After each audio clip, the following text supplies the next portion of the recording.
இறந்த பிறகும் அவள் ஆத்மா ஏன் அலைந்தது? அம்மா, அந்த வீட்டில் யாரோ நடக்கிற சத்தம் கேட்குது. நள்ளிரவு 2 மணி. மதுரைக்கு அருகில் இருந்த அந்த சிறிய கிராமம் முழுவதும் ஆழ்ந்த தூக்கத்தில் இருந்தது. ஆனால் ஊரின் கடைசியில் இருந்த பழைய மாளிகையில் மட்டும் விளக்கு எரிந்து கொண்டிருந்தது. அந்த வீட்டில் யாரும் வசிக்கவில்லை. ஏனென்றால் அந்த வீட்டில் வசித்த மீனாட்சி 3 வருடங்களுக்கு முன்பே இறந்து விட்டாள். அவள் இறந்த நாளிலிருந்து அந்த வீடு பூட்டியே இருந்தது. ஆனால் ஒவ்வொரு அமாவாசை இரவும் அந்த வீட்டின் மாடியில் ஒரு பெண்ணின் நிழல் தெரியும். சில நேரங்களில் ஜன்னல் திறக்கும், சில நேரங்களில் உள்ளிருந்து பாத்திரம் விழும் சத்தம் கேட்கும். ஆனால் யாராவது அந்த வீட்டுக்குள்ள செல்ல முயன்றால் எல்லா சத்தமும் உடனே நின்றுவிடும். 3 வருடங்களுக்கு முன்பு மீனாட்சி மிகவும் அமைதியான பெண். அவளுடைய கணவர் ராஜசேகர். அவர்களுக்கு குழந்தைகள் இல்லை. ராஜசேகர் வெளியூரில் வேலை பார்த்ததால் பெரும்பாலான நேரம் மீனாட்சி தனியாக தான் வீட்டில் இருப்பாள். அவளுக்கு ஒரே நெருங்கிய தோழி கலைவாணி. மீனா, நீ ஏன் இவ்வளவு பயப்படுற? எனக்கு ஏதோ சரியில்லாத மாதிரி தோணுது கலை. என்னாச்சு? மீனாட்சி சில நொடிகள் அமைதியாக இருந்தாள். நம்ம வீட்டில் யாரோ இரவு நேரத்தில் வராங்க. கலைவாணி அதிர்ச்சி அடைந்தாள். யாரு தெரியல, ஆனா ஒவ்வொரு இரவும் 3 மணிக்கு கதவு திறக்கிற சத்தம் கேட்குது. ராஜசேகர் கிட்ட சொன்னியா? மீனாட்சி மெதுவாக தலையசைத்தாள். சொன்னேன், ஆனால் அவர் நம்பவே இல்லை. அதற்கு பிறகு மீனாட்சி ஒரு சிறிய நோட்டு புத்தகத்தில் தினமும் நடந்த விஷயங்களை எழுத ஆரம்பித்தாள். இன்று மீண்டும் 3 மணிக்கு கதவு திறந்தது. யாரோ மாடியில் நடந்தார்கள். அலமாரி திறந்து இருந்தது. ஒரு நாள் அந்த நோட்டில் ஒரு வரி மட்டும் இருந்தது. எனக்கு ஏதாவது நடந்தால் இந்த உண்மையை கண்டுபிடிக்க வேண்டும். அந்த இரவு அன்று கடுமையான மழை. ராஜசேகர் வெளியூரில் இருந்தார். மீனாட்சி மட்டும் வீட்டில். இரவு 2:55 அவளுக்கு திடீரென விழிப்பு வந்தது. டக் டக் டக். மாடியில் யாரோ நடப்பது போல் சத்தம். மீனாட்சி மெதுவாக எழுந்தாள். கையில் செல்போனை எடுத்துக்கொண்டு மாடிப்படிக்கு சென்றாள். அப்பொழுது மேலில் இருந்து ஒரு பெண்ணின் குரல் கேட்டது. மீனா. அவள் உறைந்து போனாள். யார்? மீண்டும் அதே குரல். மீனா, கீழே போகாதே. அவளுக்கு ஒன்றும் புரியவில்லை. அதே நேரத்தில் கீழே இருந்த கதவு பலமாக அடைக்கப்பட்ட சத்தம் கேட்குது. மீனாட்சி படிகளில் இருந்து கீழே பார்த்தாள். கீழே ஒரு நிழல் நின்று கொண்டிருந்தது. அவள் பயத்தில் பின்னால் நகர்ந்தாள். அடுத்த நொடி மின்சாரம் துண்டிக்கப்பட்டது. மறுநாள் காலை மீனாட்சி வீட்டில் உயிருடன் இல்லை. கதவு உள்ளிருந்து பூட்டப்பட்டிருந்தது. ஜன்னல்கள் மூடப்பட்டிருந்தன. எந்தவித சண்டைகளும் அடையாளமும் இல்லை. அதிகாரிகள் விசாரணை செய்தார்கள். ஆனால் காரணம் தெளிவாக கிடைக்கவில்லை. இது இயற்கையான மரணம் போலத்தான் தெரிகின்றது. அவ்வளவுதான். மீனாட்சி மரணம் ஒரு மர்மமாகவே முடிந்தது. 3 வருடங்களுக்கு பிறகு அந்த வீட்டை வாங்குவதற்காக அருண் என்ற இளைஞன் கிராமத்துக்கு வந்தான். அவன் அந்த வீட்டை பார்த்தவுடன் பிடித்து விட்டது. வீடு பழசுதான், ஆனா இடம் நல்லா இருக்கு. கிராமத்தினர் அனைவரும் ஒரே வார்த்தை சொன்னார்கள், அந்த வீட்டை வாங்காத. அருண் சிரித்தான். ஏன்? ஒரு வயதானவர் மட்டும் பதில் சொன்னார், மீனாட்சியின் ஆத்மா இன்னும் அந்த வீட்டை விட்டு போகவில்லை. அருண் அதை நம்பவில்லை.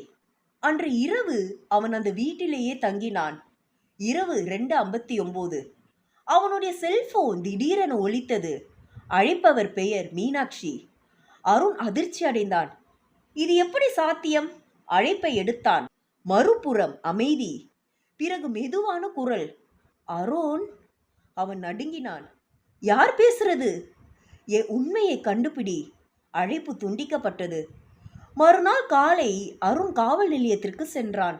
மீனாட்சியின் பழைய வழக்கு கோப்பை கேட்டான். அதில் அவன் கவனித்த ஒரு விஷயம், மீனாட்சி இறப்பதற்கு முந்தைய இரவு எடுத்த புகைப்படம். அந்த புகைப்படத்தின் பின்னால் ஒரு தேதி எழுதப்பட்டிருந்தது. தேதிக்கு அடுத்த நாள் ஒரு நிலப்பத்திரம் பதிவு செய்யப்பட்டிருந்தது. அந்த நிலம் முழுவதும் மீனாட்சியின் பெயரில் இருந்தது. ஆனால் அவள் இறந்த சில நாட்களுக்கு பிறகு அந்த நிலம் ராஜசேகரின் பெயருக்கு மாறியிருந்தது.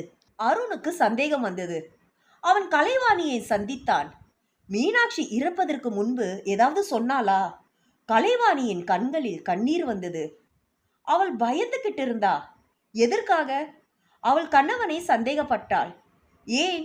கலைவாணி ஒரு பழைய சாவியை அவனிடம் கொடுத்தாள். இதை கொடுக்க சொல்லி இருந்தாள். அது வீட்டின் பழைய அலமாரியின் சாவி.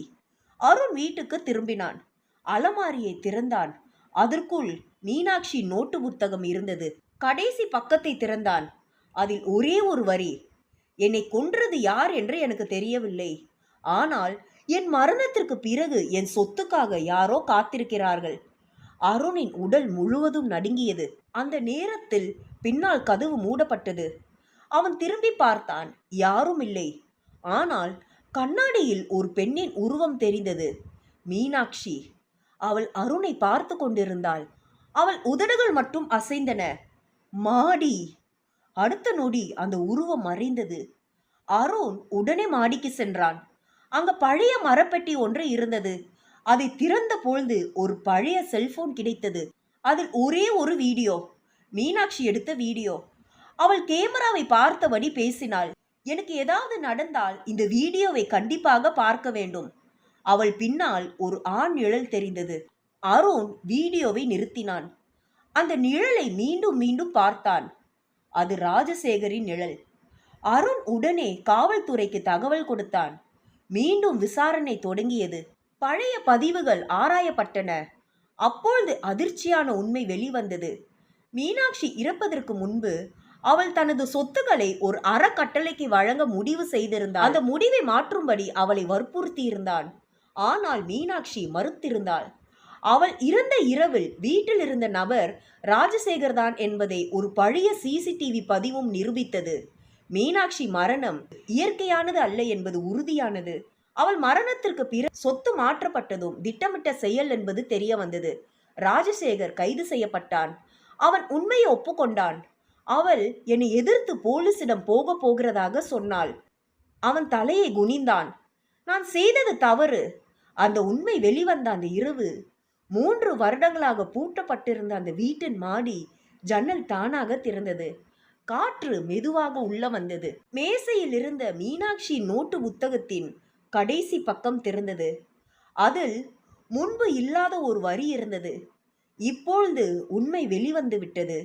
அடுத்த நாள் காலை 3 வருடங்களுக்கு பிறகு முதல் முறையாக அந்த வீட்டில் எந்த சத்தமும் இல்லை, நிழலும் இல்லை. இரவு 3 மணிக்கும் கதவு திறக்கவில்லை. மீனாட்சியின் ஆத்மா ஏன் அலைந்தது? அது பழி வாங்குவதற்காக அல்ல. அவளுடைய மரணத்தின் உண்மை உலகுக்கு தெரிய வேண்டும் என்பதற்காக. அவளுடைய குரலை யாரும் கேட்கவில்லை. அவளுடைய நோட்டை யாரும் படிக்கவில்லை. அவளுடைய மரணம் ஒரு சாதாரண சம்பவமாக மறக்கப்பட்டு விட்டது. ஆனால் அவள் விட்டு சென்ற ஒரே தடயத்தை பயன்படுத்தி அவள் உண்மையை வெளிச்சத்துக்கு கொண்டு வந்தாள். அந்த நாளுக்கு பிறகு அந்த வீட்டில் மீனாட்சியின் நிழல் ஒருபோதும் தோன்றவில்லை. ஆனால் அந்த வீட்டின் முன்புற சுவரில் யாரோ எழுதிவிட்டு சென்றிருந்தார்கள். உண்மை புதைக்கப்படலாம், ஆனால் என்றென்றும் மறைக்க முடியாது. யாருக்கெல்லாம் இந்த ஸ்டோரி பிடிச்சிருக்கோ இதை லைக் பண்ணி சப்ஸ்கிரைப் பண்ணுங்க. தேங்க்யூ.